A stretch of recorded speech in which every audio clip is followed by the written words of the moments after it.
Hi. The Dumagat Tribe are an indigenous group of people located in the north of the Philippines in the Quezon province. And they live in the Sierra Madre mountains, eking out a living in an ever-diminishing area of land. Now, they're traditionally forest hunters and farmers who are struggling to maintain their livelihoods in the face of their land being taken from them by the government and by other settlers. Well, at the start of 2017, Kingfisher Church began an initiative called the Dumagat Education Program, DEP for short.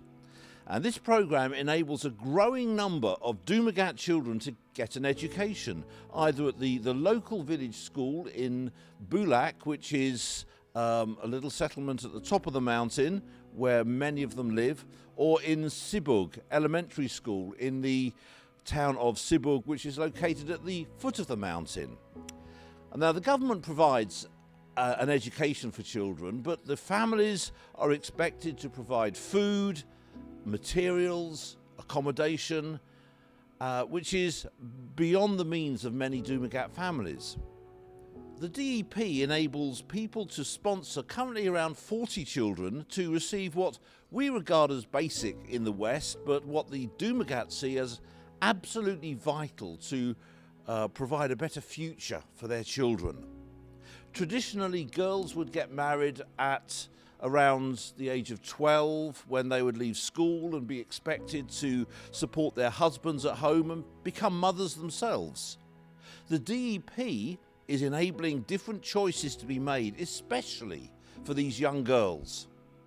Some of the children, some of the 40 children that we sponsor, attend the local school in Bulak, as I said earlier, which enables the children to live at home and walk to school. But for a more formal education, the children need to travel down the mountain to Sibug to attend the elementary school there.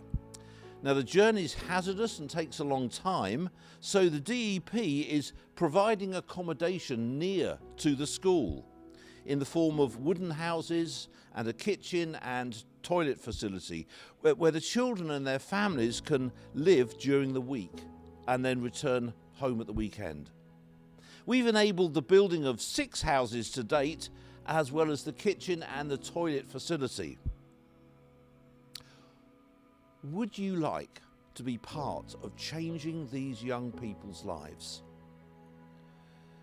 For just £5 a month, you can be a part of investing in these young people's lives, providing them with opportunities to receive a vital education and begin to look to the future, to getting a good job, or maybe going on to further education. You'll receive regular updates about the children and how your involvement is literally changing their lives. We're also partnering with several schools in the area, and we've been able to provide them with photocopiers so that the children are able to continue their education even during the pandemic.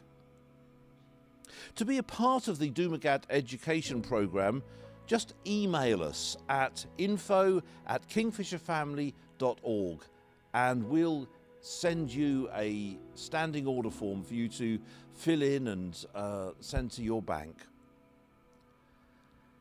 Or you can set this up online if you have online banking, and you'll get a copy of the latest DEP news. There are so many stories that we could tell you of how the DEP is impacting these children's lives. And we'd like to show you now just a couple. These 2 young girls, Christine and Monica, have been on this program for a few years now. And here's what they've got to say. Sige, Christine, magpakilala ka daw. Ako po si Christine. Ilan taon ka na? 11. Saan ka nag-aaral? Sa Cebu po. Sibug? Kumusta naman daw yung pag-aaral mo ngayon, nung pag-aaral mo noong walang pandemya at saka nung may pandemya? Ano pagkakaiba nila ngayon at saka yung noon? Maganda po nung doon ako nag-aaral sa school. Bakit? At wala pa pong COVID, saka po mabilis pa akong natuto.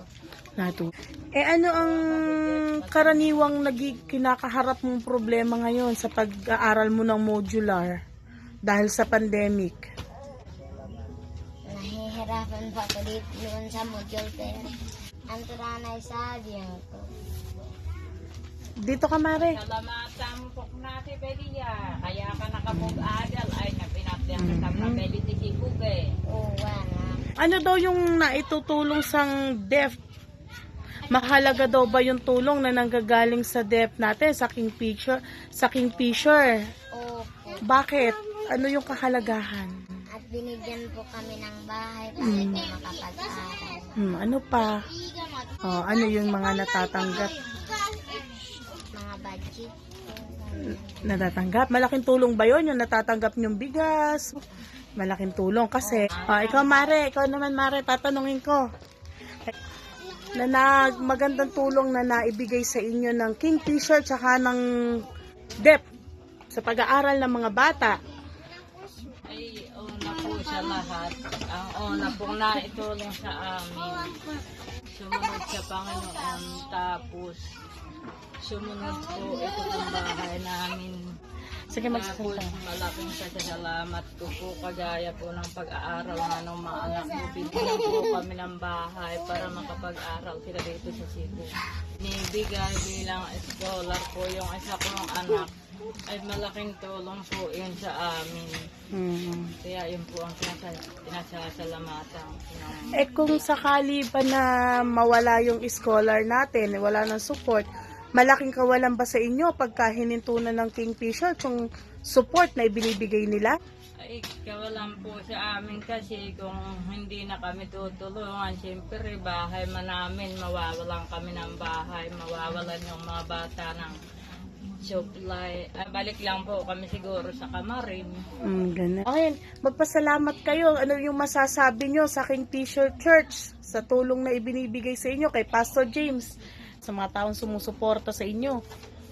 Kaya nagpapasalamat po ako sa Panginoon at siya po ang nagbigay ng magandang kalooban at pag-iisip doon sa mga pastor na nagbigay sa amin ng tulong.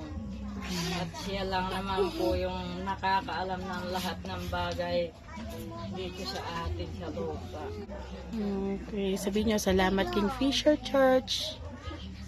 Salamat, Kingfisher. Salamat, sa bless us. Magpakilala ka, Monica.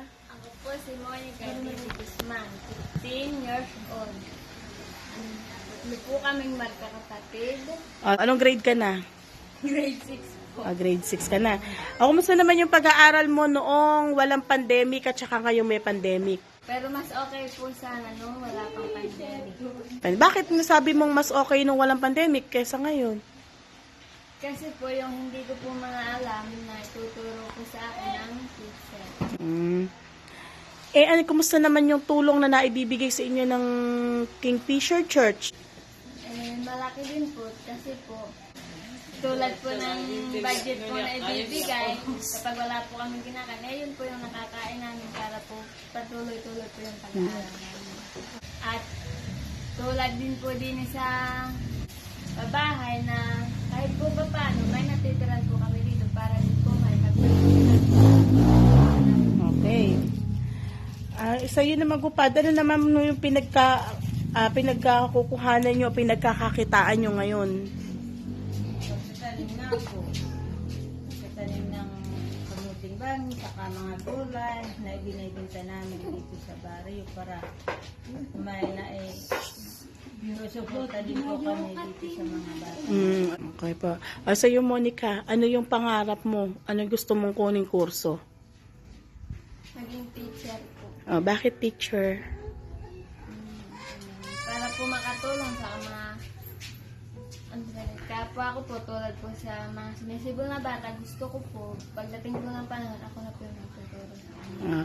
Magpasalamat kayo sa mga taong tumutulong sa inyo o sa atin na nanggagaling na nasa ibang bansa dyan dito sa Lord's Light, kila Pastor Noel. Sige, magpasalamat kayo sa kanila.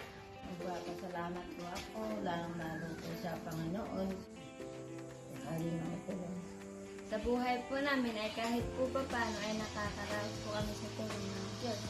At papasalamat din po ako kay Pastor Noel at ganoon din po kay Kuya Norley, nagpapasalamat din po kami. At ganoon din po kay Pastor James, nagpapasalamat din po kami. At sa kanyang po, nagpapasalamat din po. Malaking tulong ka mo. Tulong po. Sa amin. Okay. Now, we have no intention of the DEP initiative coming to an end. The very opposite, in fact. We want to extend it to provide this opportunity to a greater number of children. And we can do that with your help. Just £5 a month. Or more if you feel able to give more. We all want to feel that we're a part of something that's really changing people's lives, that really matters, especially giving children a hope and a future. Will you join us by becoming a sponsor of this program? Some of these children are getting commendations at school, outperforming their classmates. It's incredible how motivated you can be if you start off with nothing and are given an opportunity. Join us if you can, and thank you for listening.